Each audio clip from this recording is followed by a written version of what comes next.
parce qu'il y a plusieurs recherches qui démontrent que les infirmières ne sont pas nécessairement utilisées à leur pleine capacité. Donc, on s'est inspiré des 17 activités réservées.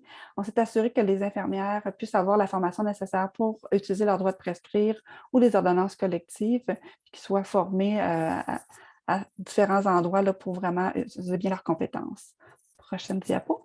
Donc, je voulais vous présenter aussi les activités réservées aux IPS, à mentionner que durant le projet, il y a quand même des activités supplémentaires qui se sont ajoutées, telles que la possibilité de poser des diagnostics des maladies et puis de prescrire des traitements médicaux. Donc, on voit à l'écran, finalement, la cartographie du réseau. Donc, en vert, c'est vraiment les interventions de quartier avec les intervenants psychosociaux, d'où proviennent majoritairement les références vers l'infirmière clinicienne de proximité. On a quand même aussi mis les activités que l'infirmière fait. À droite, on a plus la clinique des réfugiés, où est-ce que là, on a accès plus aux médecins ou à l'IPS. Et il peut y avoir différentes entrées aussi dans le réseau, donc soit par InfoSanté, les pharmacies communautaires, les organismes communautaires avec qui on travaille. Puis à la sortie, bien, il peut y avoir aussi d'autres milieux qu'on peut interpeller, donc soit référés en GMF si la personne est inscrite, à d'autres services TICIUS, à des services municipaux, à Emploi Québec ou autres services que la population pourrait avoir de besoin.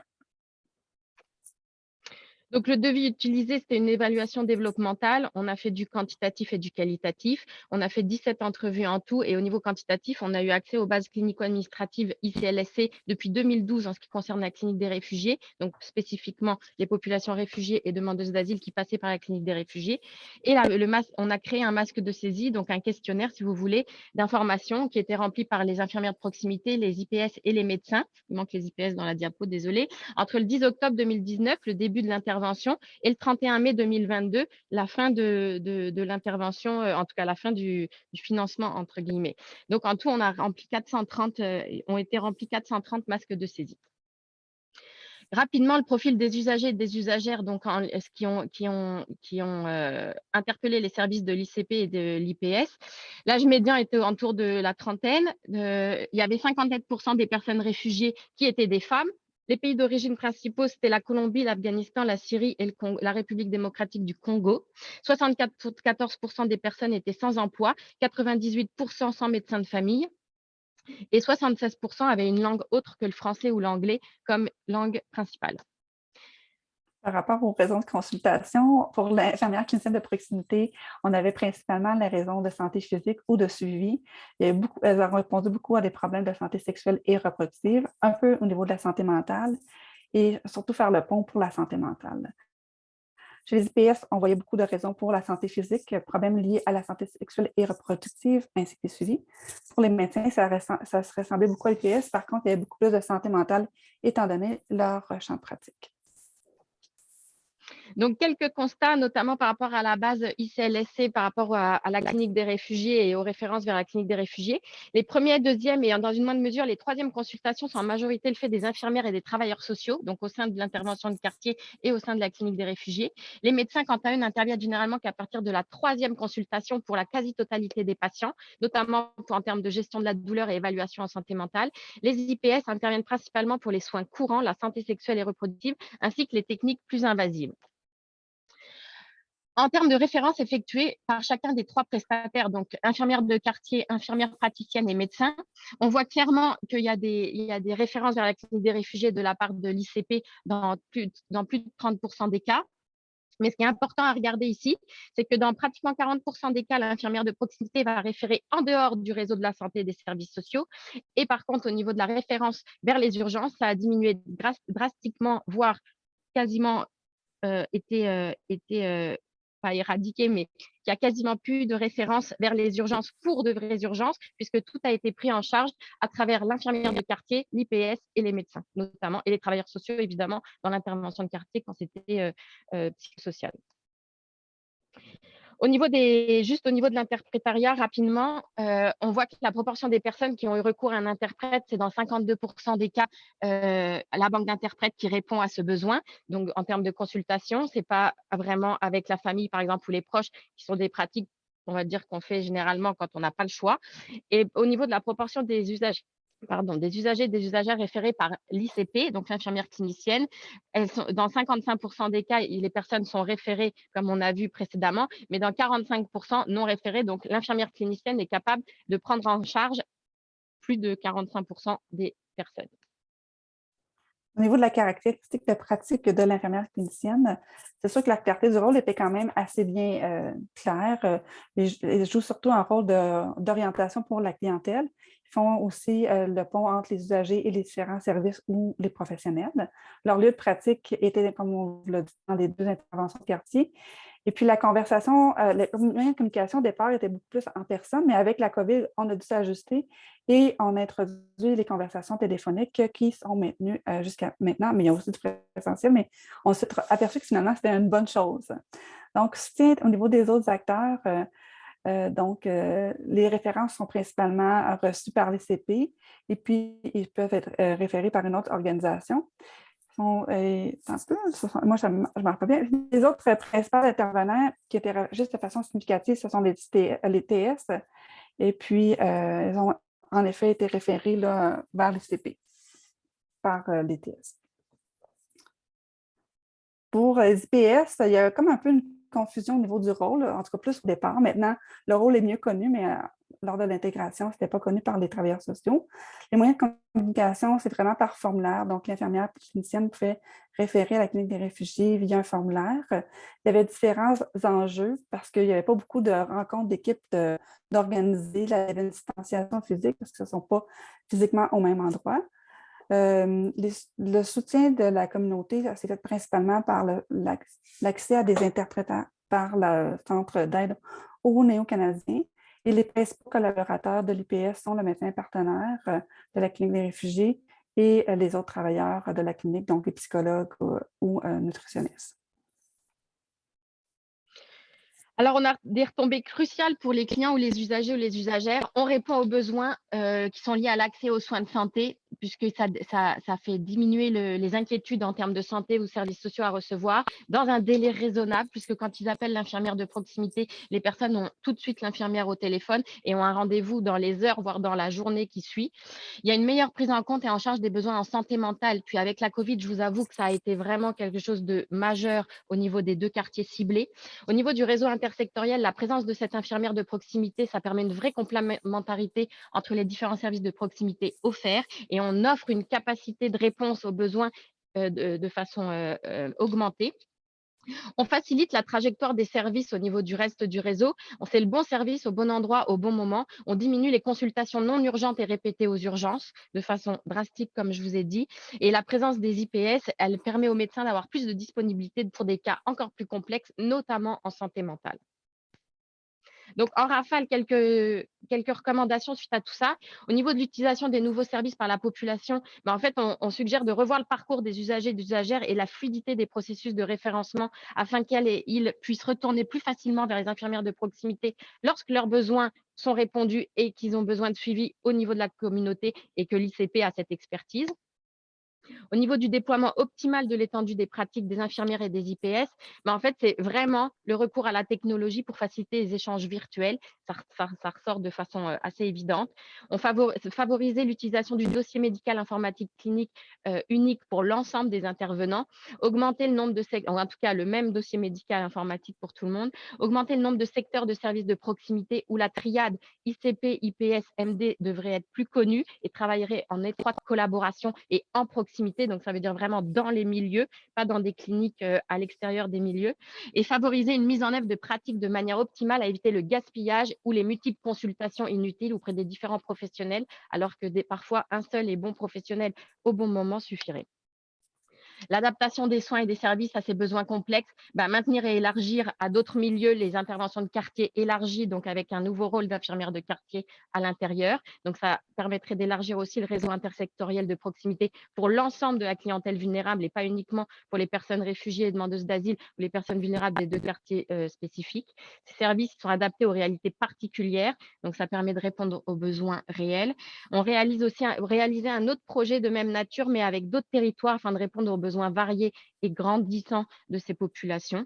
Donc, une sorte de mise à l'échelle de ce type de projet, évidemment en prenant en compte les différents contextes, puisque là, on était dans un contexte bien particulier, étant donné qu'on était intégré dans une intervention de quartier qui avait 15 ans déjà d'expérience et de lien de confiance avec la communauté. On vous remercie et on espère avoir tenu dans le temps et ne pas avoir parlé trop vite. Vous avez bien réussi. Merci beaucoup pour la présentation. Dépassé un petit peu, mais on s'est gagné un peu de temps au départ. Je vais reprendre le contrôle du partage. Je vous invite à poser vos questions. Il y a déjà des questions dans le chat. J'espère avoir partagé la bonne chose. Je crois que oui. Donc, il y a déjà 2 questions dans le chat. N'hésitez pas non plus à lever la main si jamais vous voulez prendre la parole. Je vais commencer par dire la première question de Lise Lévesque. Donc, avez-vous eu des retours pour les défis de l'utilisation du téléphone pour communiquer avec les populations que vous visiez? On n'a pas. En fait, ça a quand même bien été parce qu'il faut dire que on a eu 2 infirmières cliniciennes de proximité. La deuxième parlait 3 langues, donc ça l'aidait, mais aussi on pouvait utiliser le service d'interprète par téléphone également. Donc, on a pu contourner cet enjeu-là parce que effectivement, ça peut être un enjeu majeur. En fait, on a fait comme faut pas pas trop le dire, mais on a fait comme un 811 local. On peut pas l'employer comme ça le terme, mais réellement, on a vraiment mis en place des services, téléphoniques adaptés, locaux et culturellement, c'est pas culturel, mais en tout cas au niveau linguistique, qui permettaient de rejoindre des interprètes rapidement et pouvoir donner le service très rapidement au téléphone si l'infirmière ne parlait pas une de ces langues. Si on est dans des Super. petits milieux où les gens se connaissent, dans le sens pas se connaissent en termes au niveau des usagers, mais se connaissent au niveau des services à donner. Donc entre le SANC, par exemple, l'organisation qui s'occupe de la prise en charge des personnes immigrantes, la banque d'interprètes au SANC ou d'autres interprètes dans d'autres organisations travaillent très rapidement ensemble, c'est très connecté. Vraiment bien. C'est vraiment intéressant. Puis, on voit vraiment que c'est des services adaptés à la plus petite portion possible. On J'imagine que part quand du vous, principe que la prise de décision est au plus proche de l'action. J'imagine que quand vous avez entendu le ministre parler un peu de restructuration des services pour répondre aux besoins de proximité, vous avez dû aimer quand même un peu ça. Je m'excuse si jamais vous entendez des sons de joie d'enfants derrière. Ça se peut que ça arrive. J'ai un enfant qui n'est pas à la garderie aujourd'hui parce qu'on a eu des problèmes de garderie. Donc, j'espère que ça ne vous dérangera pas trop. Donc, il y avait peut-être une autre question de Mme Marie-Dominique Poirier. La question, et peut-être que vous la comprendrez un peu mieux que moi, mais est-ce que culturellement, la prise en charge de l'infirmière a dû être valorisée? Donc, je ne sais pas si vous avez quelque chose à dire par rapport à ça ou sinon je peux faire intervenir Mme Poirier pour Je voudrais préciser. vous dire, en fait, qu'à la clinique des réfugiés, où est un peu parti le projet, le médecin qui est responsable est vraiment très, très ouverte, en fait, à prendre beaucoup l'utilisation pleine et entière du champ de pratique de l'infirmière. Donc, on n'a pas eu à faire cette démarche-là parce que c'était plutôt elle qui voulait que l'infirmière le fasse à son maximum. Mais c'est sûr que peut-être dans d'autres endroits, on aurait peut-être dû faire de la promotion que l'infirmière peut être autonome dans son rôle. Je ne sais pas Vous si je réponds bien à la question, Mme Je pense Poirier. que oui. Je pense que l'important, ça a été de valoriser ce rôle au niveau des autres intervenants et être bien clair que personne n'empiétait sur les plates-bandes d'autres et qu'il fallait travailler c'est pas il faut, mais que le travail en collaboration était vraiment mis de l'avant et c'était ça le but, c'était pas de remplacer qui que ce soit. Donc une fois qu'on a effacé ces craintes qui étaient normales ou en tout cas compréhensibles, ça s'est bien passé. Ensuite, il a fallu démystifier un peu le rôle de l'IPS et vu qu'elles étaient, elles, pas dans l'intervention de proximité, mais elles étaient géographiquement à la clinique des réfugiés, donc pas au même endroit, c'était comme parfois, ça paraissait comme un peu éloigné. Et c'est là qu'il y a eu des confusions au niveau du rôle ou de qu'est-ce que ça mange en hiver, comme on dit. Je pense que ce qui a facilité aussi, c'est qu'au départ, l'infirmière a fait de reaching out auprès de la clientèle dans les différents organismes. Donc, il y avait peut-être un peu cette culture-là à implanter à travers la population parce que c'est sûr que la clientèle immigrante, ils ont un système de santé qui est différent du nôtre. Donc, dans certains pays, oui, l'infirmière va être valorisée. Dans d'autres, c'est seulement que le médecin. Donc, mais ça s'est très, très bien fait. Là. Les gens sont satisfaits. L'autre, peut-être à mentionner, là, oui, on l'a fait principalement pour la clientèle migrante, mais les services étaient pour la population de ces quartiers-là. Donc, il y avait des populations vulnérables. Ils ne pouvaient pas avoir accès à la clinique des réfugiés pour voir l'IPS ou le médecin, mais il y avait d'autres corridors de services qui étaient utilisés. Par contre, les services de l'ICP, l'infirmière clinicienne de proximité, pouvaient être offerts à toute la clientèle. Et un autre enjeu, excuse-moi, je fais ça rapidement, mais on a vraiment bénéficié, puis c'est pas pour rien qu'on avait choisi ça aussi, d'aller dans l'intervention de quartier, c'est que le reaching out, il a été très rapidement fait, puisque les travailleuses sociales qui étaient ici, qui étaient dans les 2 quartiers, étaient là depuis plus de 15 ans. Donc, la connaissance et le lien de confiance avec la communauté étaient déjà bien établis. Et donc, de rajouter une infirmière, en fait, au début, il y avait peut-être se dire, bah, c'est quoi? Mais ça, très, très, très rapidement. Puis, je pense que la COVID a été un des enjeux de mise à profit de l'intervention. C'est qu'en gros, l'essayer, c'était l'adopter et vous aviez accès au système de santé directement, quoi. Est-ce qu'on peut répondre à l'autre question? On n'a plus de temps. Non, on a C'est bon. malheureusement épuisé notre temps. Je vous remercie pour la présentation. Je pense que ça a animé des discussions et qu'on aurait pu continuer, mais malheureusement, il faut cesser. Mais j'invite les personnes qui veulent discuter avec vous à vous contacter. Je pense que votre contact est dans le programme, donc n'hésitez pas. Puis sinon, écrivez au réseau 1 pour pouvoir contacter les présentatrices. Je suis certain que ça va leur faire plaisir. Merci beaucoup pour votre présentation, mais surtout pour votre implication dans la recherche auprès de ces populations-là. C'est excessivement important. Donc, je salue votre engagement et merci beaucoup. Merci à vous. Donc, merci, on passe maintenant à la deuxième présentation. Donc, j'invite les présentateurs pour la prochaine présentation à ouvrir leur caméra et se préparer à ouvrir à présenter leur slide. Donc, je vais arrêter le partage pendant que je vous présente. La deuxième présentation concernera l'expérience de la participation citoyenne dans le cadre d'une étude sur l'accès et la qualité des soins de santé pour les personnes marginalisées. Ça sera présenté par Shelley-Rose Hippolyte, docteur Shelley-Rose Hippolyte, médecin conseil à la direction de santé publique du CIUS Capitale-Nationale et professeur agrégé à la faculté de médecine de l'Université Laval. Professeur Sophie Lausier, professeur titulaire à la faculté de pharmacie de l'Université Laval. Geneviève Olivier d'Avignon, professionnel de recherche. Nicolas Schink, citoyen partenaire, citoyen utilisateur, excusez-moi. Et Maxime Robert, père aidant. Donc, je vous cède la parole. Oui, bonjour. Est-ce que vous m'entendez bien? Oui, on vous entend bien. Oui, vous voyez ma présentation aussi? On voit bien votre présentation aussi. Parfait. Alors, c'est parti. Bonjour tout le monde. Ça nous fait vraiment plaisir aujourd'hui de partager avec vous notre expérience de participation citoyenne dans le cadre d'une étude qui portait sur les soins pour les personnes marginalisées et qui a été financée par Réseau 1. Et comme M. Sasseville l'a mentionné, je suis accompagnée aujourd'hui de plusieurs collègues qui prendront la parole ensuite. Alors, on va décrire très brièvement les objectifs de notre étude pour présenter ensuite nos motivations concernant cette approche participative, les facteurs qui l'ont facilité, les défis que nous avons rencontrés et les retombées de cette démarche. D'abord, un bref mise en contexte. Il est documenté que les personnes les plus affectées par les inégalités sociales de santé sont aussi les moins bien desservies par notre système de soins et ses professionnels. Et malgré les recommandations qui stipulent que nous devons améliorer l'accessibilité des services de santé de première ligne pour les personnes en situation de marginalisation, il reste qu'il y a très peu d'initiatives qui sont faites en ce sens et qui ont été mises sur pied et également qui ont été évaluées. Alors, le premier volet de notre recherche portait sur l'une de ces initiatives, la clinique SPOT. SPOT, c'est une clinique communautaire de santé et d'enseignement située à Québec.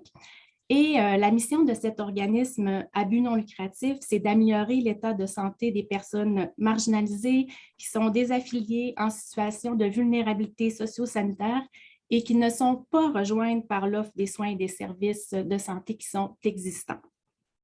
SPOT offre des soins de santé dans 5 points de service qui sont situés dans des organismes communautaires. Et ce qu'on a fait, c'est qu'on a réalisé des entretiens en profondeur et des observations pour mieux comprendre comment le recours à SPOT s'inscrit dans le parcours des personnes marginalisées, utilisatrices de la clinique, et également mieux comprendre leur expérience des soins et des services qu'elles y ont reçus. Le deuxième volet de notre étude visait à identifier les pratiques innovantes qui visent à améliorer l'accès et la qualité des soins pour les personnes marginalisées, non seulement à la clinique SPOT, mais également au sein d'autres cliniques de Trois-Rivières et de Montréal. Et pour ce volet-là, nous avons principalement organisé des journées d'échange avec les 3 cliniques participantes. Toute l'étude a été guidée par un comité consultatif qui était composé des chercheuses, d'une professionnelle de recherche, du personnel de la clinique SPOT, donc les coordonnatrices, infirmières, pères aidants, d'un membre étudiant et également de 4 citoyens qui avaient déjà utilisé les soins et les services à SPOT. Le comité consultatif s'est impliqué dans toutes les étapes de l'étude, que ce soit la validation des objectifs, la définition de la méthode, la validation des résultats. Et les citoyens participants se sont également impliqués dans la collecte de données, par exemple en réalisant les entretiens avec les participants de l'étude en duo avec les chercheuses et également en participant aux journées d'échange lors du deuxième volet de l'étude. Et finalement, les membres du comité participent à la diffusion des résultats, que ce soit dans les cliniques participantes ou comme aujourd'hui lors de conférences scientifiques. Et je vais maintenant céder la parole à Shelley Rose qui va présenter en notre nom les retombées perçues de cette démarche participative dans la perspective des chercheuses. Oui, merci Sophie et bonjour à tous. Alors, écoutez, le principal facteur qui nous a motivés, c'est certainement une conviction très profonde qu'on ne peut pas faire de la recherche ni même des interventions qui visent des personnes marginalisées sans qu'ils puissent participer, sans qu'ils puissent avoir la chance de pouvoir influencer des décisions qui les concernent. Les facteurs facilitants, écoutez, il y en a eu plusieurs, mais je dirais que le plus important, ça a été la décision des chercheurs de développer des liens directs avec les citoyens utilisateurs de la clinique SPOT sans intermédiaire, ce qui a permis de développer des relations personnelles, en fait, dans un cadre professionnel. Écoutez, sincèrement, il n'y en a pas eu beaucoup, ni même d'enjeux. Sinon, celui de lorsque des citoyens nous ont demandé de participer directement avec nos entrevues, donc on n'était pas du tout convaincus de cet apport-là. On a fait l'expérience, il y a eu des avantages, certains désavantages, toujours un doute quant à la pertinence en lien avec la participation aux entrevues. Pour les retombées, Sophie, si tu peux changer la diapo. Parfait. Donc, pour les retombées, bien, écoutez, avoir plusieurs acteurs autour d'une table, incluant les citoyens, ça permet d'avoir une recherche évidemment éclairée par différents savoirs. La présence des personnes utilisatrices de la clinique a renforcé donc la pertinence de notre recherche. Évidemment, tout ce qui est notre méthodologie de recrutement, la façon dont on a collecté les données, aussi les questions qui ont été posées étaient vraiment plus adéquates. La présence de citoyens, forcément, ça nous amène toujours à nous dire que quand on va chercher de l'information ou des données, c'est vraiment dans le but de changer les pratiques que ça allait des retombées. Ça nous a donné aussi un sentiment de confiance beaucoup plus important tout au cours de la recherche. Ça a eu aussi pour but de démontrer qu'en fait, que c'est faisable de mener des démarches participatives avec des personnes qui vivent de l'exclusion sociale et ça, du début à la fin de la recherche, ces personnes-là ont été là et sans mettre en œuvre tout un plan de formation. Donc, je pense que on a démontré que c'était tout à fait faisable, que ça avait de la valeur et de retombées. Pour nous, comme chercheurs, c'est une expérience, une aventure. D'abord professionnel, chercher à créer en fait un réseau de relations avec de nouveaux acteurs parce que c'est ça le cœur d'une démarche participative. Une aventure de déconstruction professionnelle, minimiser notre statut socio-professionnel, changer les représentations que les citoyens pouvaient avoir de nous et de nous envers nous-mêmes en fait aussi. Peut-être le plus difficile, c'est d'accepter de conjuguer avec l'incertitude lorsqu'on a différents acteurs autour de la table et notamment des citoyens en situation d'exclusion sociale. Écoutez, il n'y a pas une rencontre qu'on a eue avec les citoyens sans qu'on ait appris plus sur leurs conditions de vie et leur réalité. Et puis finalement, ben, ça en fait évidemment une une expérience beaucoup plus humaine. L'engagement est beaucoup plus grand. Ça nous donne un sens là, plus important à ce qu'on fait. Je vais laisser la parole maintenant peut-être à Maxime.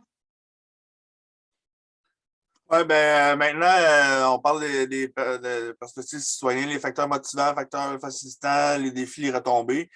Moi, ce que je peux dire, c'est que dans les facteurs facilitants, on avait un per diem pour la participation, on avait la nourriture, ce qui est très attrayant. Puis les transports étaient aussi déboursés, là, ce qui faisait en sorte qu'on pouvait se déplacer pour se rendre sur les lieux pour pouvoir participer à la recherche.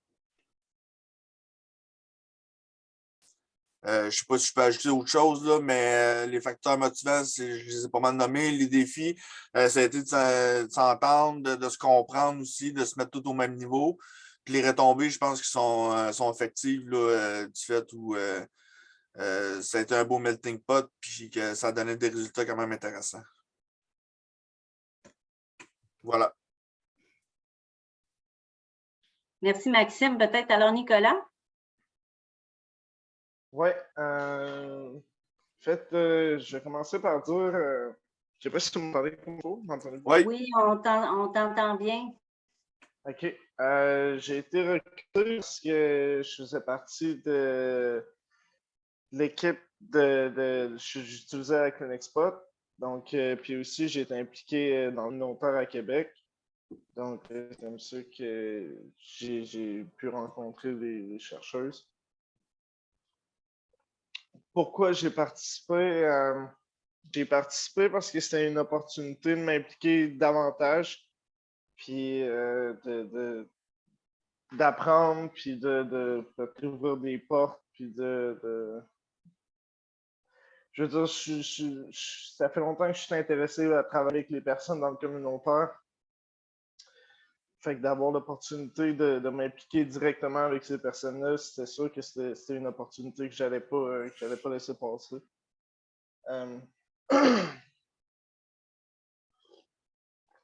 Pourquoi je suis resté? Hein? Non, j'allais dire que c'est pas...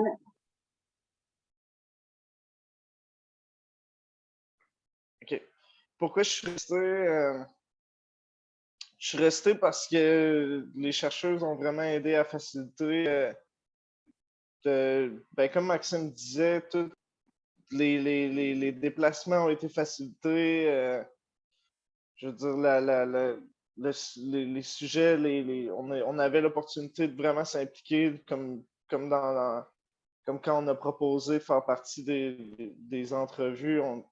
Ça a été, on a été impliqués, donc c'était intéressant de pouvoir participer. Puis ce qu'on disait, c'était tout le temps écouté, c'était tout le temps pris en considération. Donc, c'est sûr que c'était intéressant de faire partie d'un projet où est-ce que notre opinion était importante. Des difficultés, il n'y en a pas vraiment eu. Non, aucune difficulté que je me souvienne. Puis ça m'a apporté, puis ça m'a ouvert beaucoup de portes. Le fait de m'impliquer puis de travailler davantage en communautaire, ça m'a permis d'avoir des portes ouvertes un peu partout pour travailler davantage en communautaire.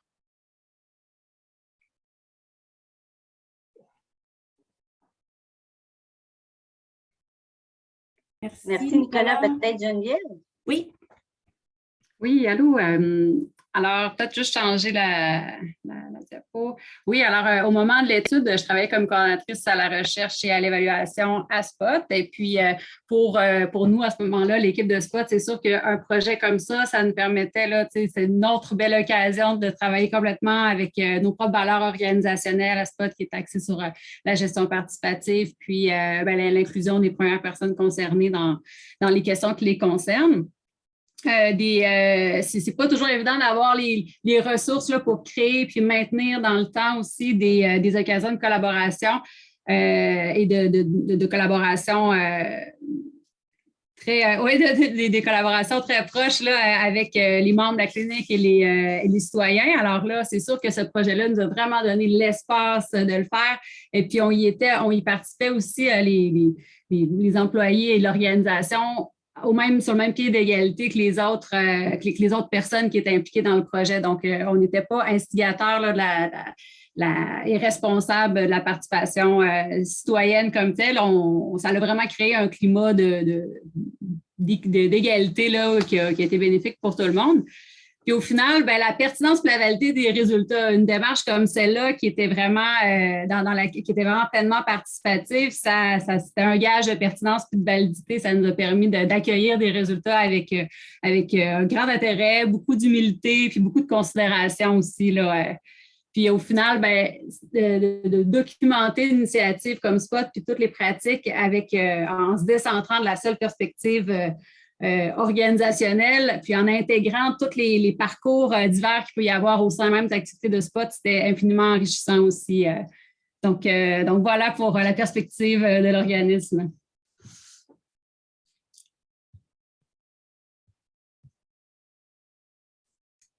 Merci. Merci beaucoup. Est-ce que je comprends que vous avez terminé votre présentation? Oui, OK, super. Excusez-moi. Je n'étais pas certain. Merci, un énorme merci. C'était vraiment impressionnant et intéressant. Et merci à vos citoyens qui ont présenté aujourd'hui. Je suis sûr que c'est très stressant et anxiogène comme type de participation. Puis on vous remercie d'être présent. On vous remercie d'avoir présenté, de vous être inclus dans cette présentation. Des questions qui ressortent. Donc, donc on a une question qui est orientée vers les citoyens partenaires sur la valeur ajoutée des entrevues. Donc, tout le monde peut répondre ou tout le monde peut. Donc, qu'est-ce qui peut-être a ressorti plus ou quels thèmes spécifiques qui ont peut-être plus été abordés parce qu'ils étaient présents autour de la table durant les entrevues? Excellente question en passant.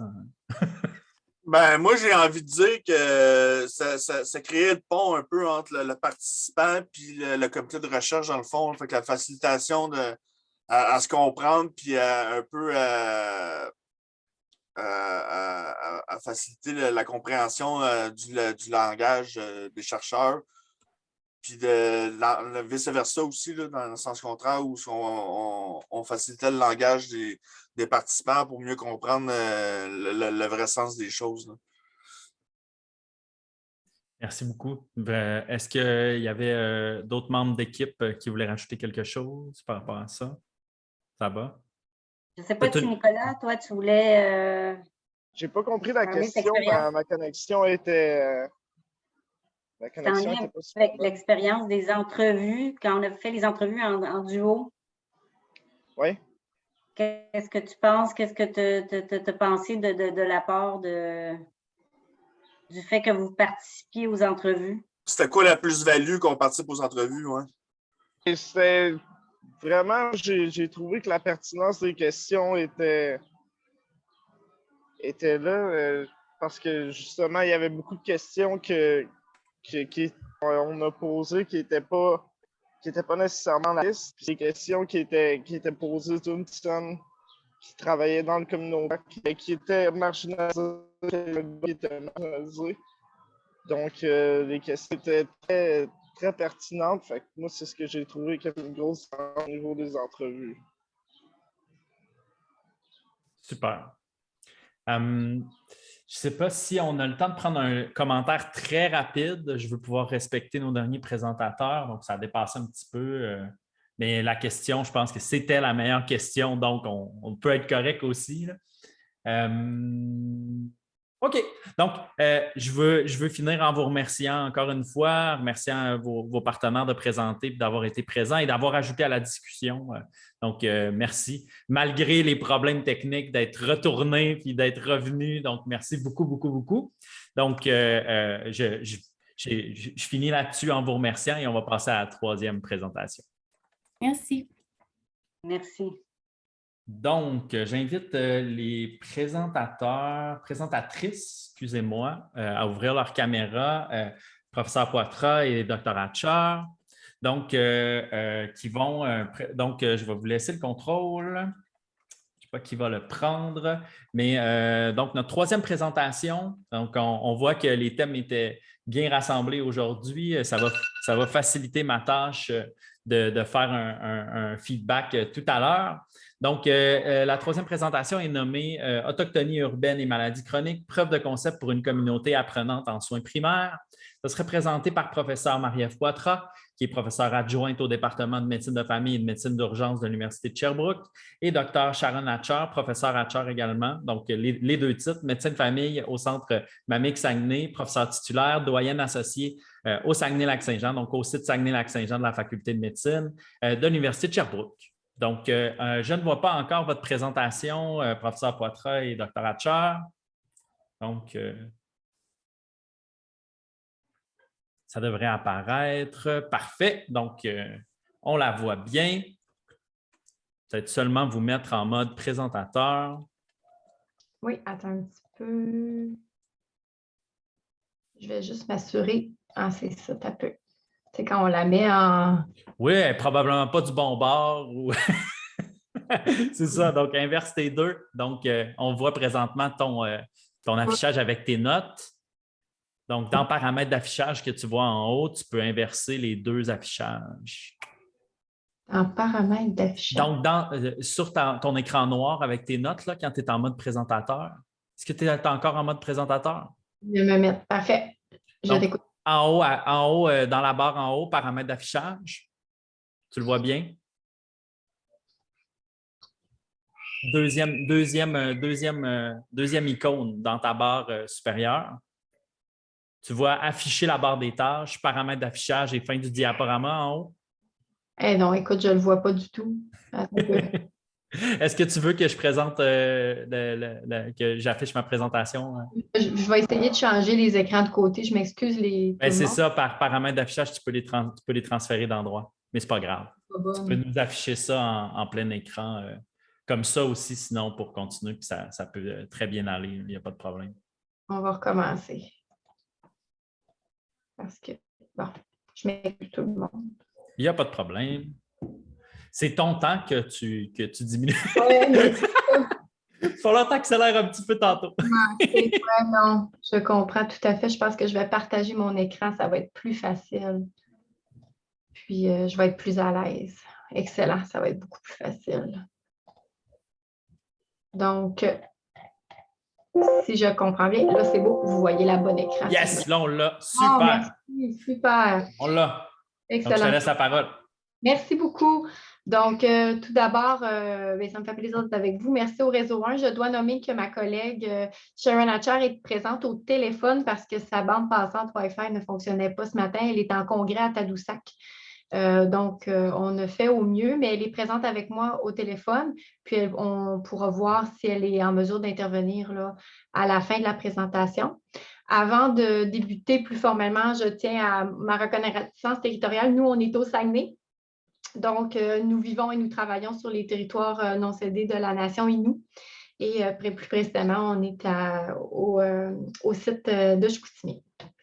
Donc, un petit historique. Nous, on a une présentation un peu non standard, là, si je compare aux super présentations innovation que nos collègues ont présentées avant. Nous voulions vous présenter la démarche de co-construction recherche GMFU de Chicoutimi et du Centre d'amitié autochtone du Saguenay, donc toutes les démarches de recherche participative qu'on a fait depuis septembre 2020. Et l'idée derrière ça, c'était de vous présenter justement que la co-création et la recherche participative en partenariat avec les membres autochtones en milieu urbain, c'était un processus qui est guidé par les besoins des membres. Donc, on a débuté avec un projet et après ça, d'autres initiatives ont émergé de ce projet-là pour répondre vraiment aux besoins du Centre d'amitié autochtone. Donc, vous voyez ici notre superbe affiche qui est le fruit du travail collectif. Et je dois nommer aussi que les membres co-responsables de projet qui font partie du Centre d'amitié autochtone n'ont pas pu être présents ce matin parce qu'ils avaient d'autres obligations. Donc, Je commence. Donc, le premier contact, nous, en fait, l'équipe de recherche, je suis titulaire de la chaire de recherche sur les pratiques professionnelles optimales en soins primaires et on fait majoritairement de la recherche en engagement patient et en partenariat avec les utilisateurs des connaissances. Donc, en janvier 2020, en collaboration avec le GMFU de Chicoutimi, le Centre d'amitié autochtone du Saguenay nous ont interpellés pour les aider à répondre à un besoin que vivaient les membres. En fait, nous, on les avait déjà contactés dans le passé parce qu'il faut savoir qu'au Centre d'amitié autochtone du Saguenay, il y a la clinique Miro Matisiwin, qui est une clinique de soins primaires de type médecine de famille qui est supportée par les médecins de famille du groupe du GMFU de Chicoutimi, donc du groupe de médecine de famille universitaire de Chicoutimi.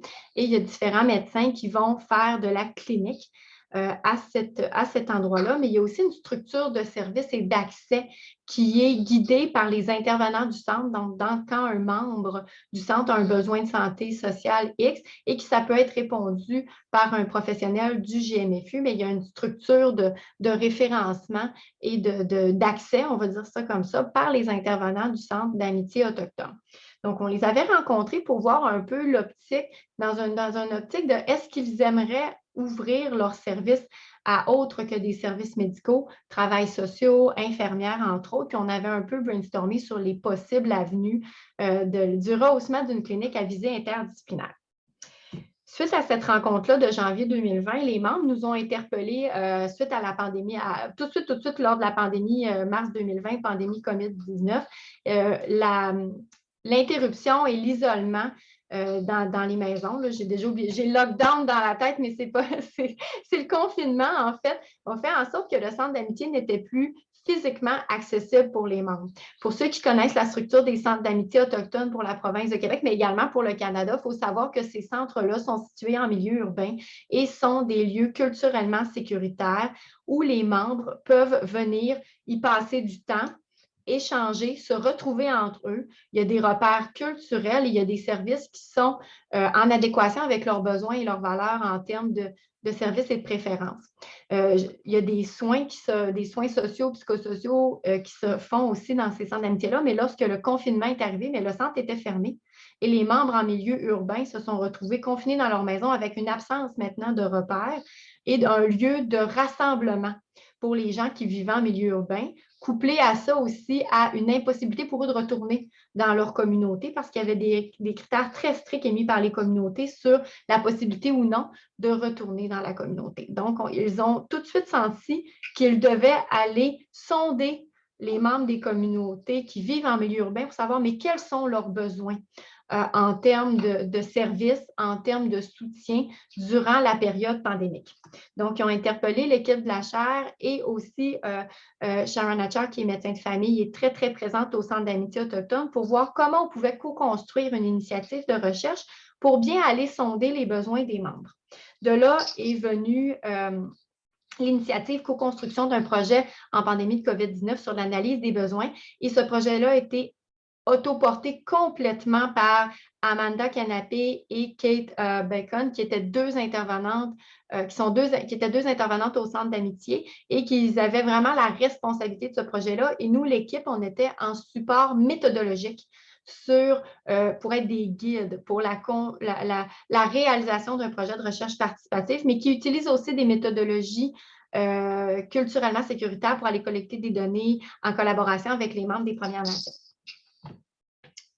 Donc, c'est ce qui s'est fait. Donc, excusez-moi, j'ai déjà parlé de septembre 2020, justement, sur la branche. J'attire votre attention ici sur l'image qui est une image qui reflète une consultation entre un professionnel et des membres des communautés, mais au Centre d'amitié autochtone, ce n'est pas ce qui se fait. C'est-à-dire qu'on ne porte pas le sarrau et on n'est pas en face à face, mais on utilise davantage une salle et des lieux qui sont sous forme de cercle et qui favorisent le dialogue. On a conservé l'affiche pour vous montrer justement que c'est une conception qu'on se fait d'une consultation, mais au Centre d'amitié autochtone, ce n'est pas la façon dont les médecins de famille, entre autres, offrent des services à la clientèle du centre. Donc, excusez, j'ai de la misère avec mon PowerPoint. Hein? Je vais reculer.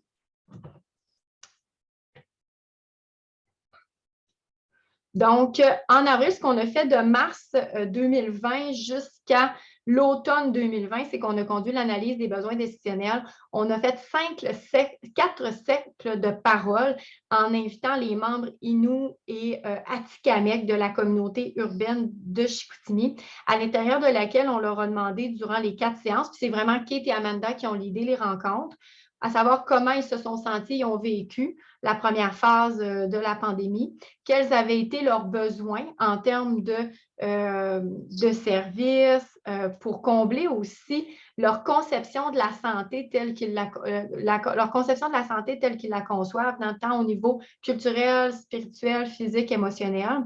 Donc, on essayait de voir justement qu'est-ce qui aurait pu combler leurs besoins durant la période pandémique. Ces résultats-là ont été très riches et dans une recherche participative en partenariat avec le Centre d'amitié, le Centre d'amitié a été extrêmement productif et proactif. Donc, on a vu des beaux cycles de création des connaissances, c'est-à-dire qu'à toutes les fois qu'on faisait un cercle de partage, il y avait des intervenants du Centre d'amitié qui participaient et on pouvait voir la semaine d'après ou 2 semaines après qu'ils avaient déjà développé des offres de services pour répondre aux besoins des membres. Par exemple, ce qui leur a ressorti beaucoup, c'était la perte du lien avec le territoire ou justement la nécessité de se recentrer sur des savoirs qui provenaient des porteurs de savoir ou des savoirs qui portaient en lien avec leur culture. Et ce qu'on a observé, c'est que par exemple, il y a eu des ateliers guidés par des porteurs de savoir qui ont été mis en place. Les gens aussi se sentaient isolés. Donc, on a eu des kinésiologues de la communauté autochtone qui ont fait des ateliers en ligne pour faire bouger les gens. Ils ont aussi organisé des activités extérieures à distance où les gens pouvaient réseauter. Ils ont aussi organisé, par exemple, des retraites en forêt, mais proches de la ville, pour pouvoir justement avoir des milieux qui ressemblaient au territoire et qui leur permettaient de se ressourcer. Donc, on a vu rapidement ce type de service-là qui s'est mis en place. Il y a d'autres services aussi comme banque alimentaire, cuisine collective, pour lesquels ça répondait à d'autres besoins qui ont été rapidement mis en place suite au cycle de discussion avec les membres.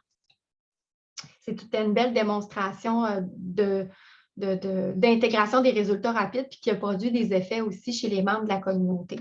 Ces résultats-là ont été diffusés par les membres, les co-responsables de projets à différents événements. Donc, on trouvait très important de diffuser ça tant aux membres des communautés du Centre d'amitié qu'au niveau des événements scientifiques de la région du Saguenay-Lac-Saint-Jean, par exemple. Donc, on a présenté aux Journées de la recherche, mais on a fait également diverses tribunes scientifiques pour aller vraiment présenter les besoins des membres en milieu urbain, durant la pandémie. Il y a beaucoup d'études qui ont émergé durant la pandémie sur les besoins des membres des Premières Nations, mais peu d'études ont émergé sur les membres des Premières Nations qui vivent en milieu urbain. Et ce qui ressortait, entre autres, de notre étude, c'est vraiment la coupure avec le territoire et l'impossibilité de retourner dans la communauté. Donc, les gens ont dû faire des choix très difficiles au niveau est-ce que je reste en milieu urbain ou je retourne dans ma communauté, mais je me soumets à certaines règles, puis qui pouvaient défavoriser ma perception de mon bien-être, en fait. Ensuite, ce projet-là a été présenté aussi l'année passée à la Journée de la recherche. Amanda et Kate étaient avec nous, puis c'était un beau coup de cœur des membres de Réseau Québec. Puis ça a été une belle fierté aussi pour les co-responsables du Centre d'amitié de ce projet-là, de voir que le projet avait été apprécié des membres de la communauté de Réseau 1 et qu'ils avaient même gagné un prix coup de cœur. Donc, ça a renforcé aussi le lien recherche et partenariat, recherche et co-responsable des intervenants du Centre d'amitié sur « Wow, c'est le fun, on a co-construit une initiative de recherche basée sur des besoins des membres dans la dernière année, puis on a porté ça à différentes instances, puis là, on voit qu'il y a une réceptivité positive, entre autres, la communauté des cliniciens et de la recherche. Donc, les membres de Amanda et Kate avaient profondément apprécié cette expérience-là. Donc, ensuite, on avait d'autres visées. Donc, l'analyse de besoins a permis de voir que les membres en milieu urbain avaient des besoins en lien avec leurs besoins d'équilibre santé physique, émotionnel, culturel et spirituel, et que le Centre d'amitié était un bel endroit pour combler, pour répondre à ces besoins-là. Il y avait même des avancées. Lors des analyses des besoins, on s'est rendu compte aussi que la clinique Miro-Natsiwin pouvait davantage offrir des soins interdisciplinaires aux membres et qu'elle pourrait d'autres professionnels pourraient, entre autres, se joindre à l'équipe médicale pour offrir des soins à l'intérieur du centre d'amitié autochtone. Donc, c'était nos chantiers suite à l'analyse de besoins qu'on devait répondre. Merci, Maxime. Cependant, la gouvernance du centre d'amitié a complètement changé à l'automne 2021 et ils ont retravaillé leurs besoins. Ils devaient retravailler aussi l'ensemble des offres de services du centre d'amitié. Donc, nous, on a retiré nos initiatives de recherche le temps que le centre de l'amitié se restructure et on est en attente d'ailleurs d'une rencontre avec le centre d'amitié pour voir un peu les prochaines orientations. Tout ça pour dire que notre équipe n'a cependant pas chômé durant la restructuration du centre d'amitié. C'est qu'en plus de l'analyse de besoins, on s'est intéressé peut-être pour aller nourrir la construction de la clinique interdisciplinaire du centre Miro-Matissiwin. On a fait une étude de portée pour aller voir quelles étaient les interventions culturellement sécuritaires pour soutien à la prise en charge des maladies chroniques dans les cliniques en milieu urbain. Qui offrent des soins auprès des personnes autochtones. Et on a pu recenser plus de 19 études là, pour lesquelles on a trouvé une trentaine de stratégies qui pouvaient être utilisées par les centres d'amitié, mais également les cliniques de soins primaires pour offrir des soins qui sont culturellement sécuritaires, mais aussi en adéquation avec les besoins exprimés. Puis, on a utilisé également ça pour cibler les barrières et les facilitants l'implantation de ce type d'innovation-là dans les cliniques de soins primaires pour pouvoir aller nourrir le centre d'amitié dans les réflexions futures et les médecins de famille du GMFU de Chicoutimi dans les réflexions futures sur la nouvelle clinique, en fait, qui pourrait s'offrir, parce qu'il faut savoir aussi que les centres d'amitié autochtones ont reçu du financement du gouvernement provincial, justement, pour bonifier leur offre de services de santé à l'intérieur des centres d'amitié. Donc, les prochaines étapes, je vous en ai parlé un petit peu tout à l'heure. Donc, c'est vraiment de redéfinir les besoins avec le centre d'amitié. Donc, on est en attente de redéfinir ces besoins-là. Puis, on regarde aussi les opportunités de collaboration avec les professionnels et médecins du GMFU de Chicoutimi. Donc, ça terminerait la présentation pour aujourd'hui. Je laisserai peut-être Sharon, je ne sais pas, Sharon est au téléphone, je ne sais pas si vous allez l'entendre. Oui, allô, est-ce que vous m'entendez? Oui, on vous entend. On t'entend, Sharon. Excellent. Je m'inviter à dire un mot ou on attend les questions? La connexion est plutôt mauvaise. Ça coupe un petit peu quand vous parlez. Il nous reste 1 minute à 2 minutes pour une question. Fait que si ça ne vous dérange pas, j'aimerais peut-être recevoir une question là, pour permettre l'échange. Oui, bien, on va peut-être prendre les questions, tu as raison. Donc, j'invite les gens soit à poser des questions, lever la main pour intervenir. Donc, premièrement, vraiment une belle présentation, vraiment intéressante et très colorée. Comme il n'y a pas de questions qui semblent popper rapidement, j'aimerais peut-être t'entendre sur, est-ce qu'il y a eu tu as beaucoup présenté les avantages.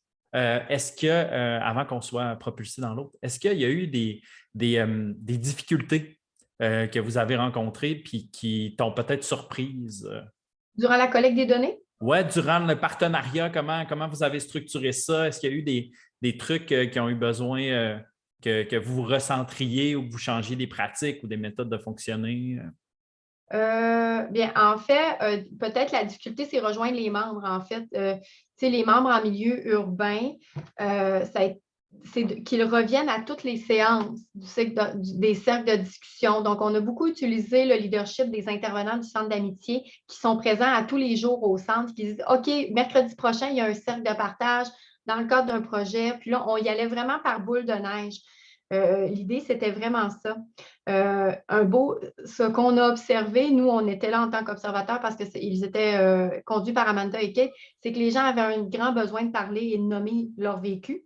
Et ça a été quand même assez très positif et libérateur pour ces personnes-là. Puis, les gens du centre d'amitié nous ont même inclus dans certaines initiatives. On a eu un aîné lors d'un cercle de partage qui a parlé de son histoire en lien avec les pensionnats, le pardon, ces choses-là. Puis, on a eu le privilège d'être invités à ces activités-là, ce qui démontrait, pour nous, ils nous démontraient leur confiance et aussi ils sont accueillants. Donc, ça, nous, on a beaucoup apprécié. Et Amanda et Kate ne sont pas là, mais nous, on les a aussi beaucoup soutenus dans le processus de recherche. Et elles ont développé et démontré des belles compétences à la recherche. Et tout tout ça fait dans la philosophie de la co-création puis de la recherche partenariale. Donc, c'est un bel apprentissage d'équipe qu'on a fait également. Il y a beaucoup de relations bidirectionnelles à construire. C'est la base. C'est la base de tout. On a un 60 secondes pour professeur Maillet. Je ne sais pas si on va être capable, mais sinon, ça va se poursuivre aussi dans la grande salle. Donc, allez-y. Essayez de faire très rapide et punché. Vous parlez de... En fait, vous m'entendez très rapide. Oui. Je suis intéressée à la suite avec les GMF et les GMFU parce que clairement, j'ai du mal à imaginer, selon le système des GMF et des GMFU, avec des patients inscrits, le lien avec les communautés autochtones où on sait que, par exemple, pour créer des endroits culturellement safe, etc., les GMF et GMFU, à moins que cela soit particulier, comment on va gérer ces deux entités ou ces deux mondes, finalement. Et c'est un peu la même question pour les populations vulnérables de manière générale. Merci. Mais je ne sais pas si... Oui, vas-y, Sharon, c'est pour toi. Oui, vas-y. Est-ce que vous m'entendez? Parce que je me suis mis près de la fenêtre. Oui, on t'entend. OK. C'est un très bon point parce que c'est pas tout le... C'est aussi un apprentissage de sécurisation